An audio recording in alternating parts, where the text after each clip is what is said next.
Welcome to the last breakfast. Please enjoy the video. You'll start by preparing one clear image and opening the system display controls. Make sure the picture is high resolution so it won't look pixelated.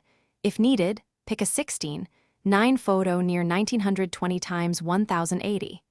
Once you've found the file in File Explorer, open Settings, go to System then Display, and select Personalize or Background depending on your OS version. As you open the background panel, you're already mid-process. Choose the background type and click Browse. Now you refine how the image fills the screen so the wallpaper appears clear and composed. Select Picture as the background type and pick your file, then immediately choose a Fit option. Fill preserves coverage, Fit keeps full image visible, Span covers multiple monitors. If parts are cropped or you see black bars, crop or resize the source image to match your display aspect ratio and reselect it.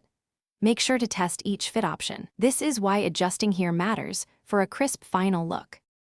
Finish by applying and verifying the wallpaper across normal, locked, and rebooted states so you catch transient blurriness.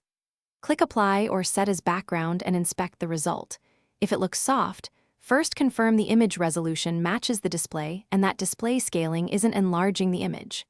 If problems persist, clear any display cache, update graphics drivers, or export the file at the exact screen size from an editor. One key troubleshooting tip: reduce scaling to 100% or export the wallpaper at the monitor's native resolution to prevent blur.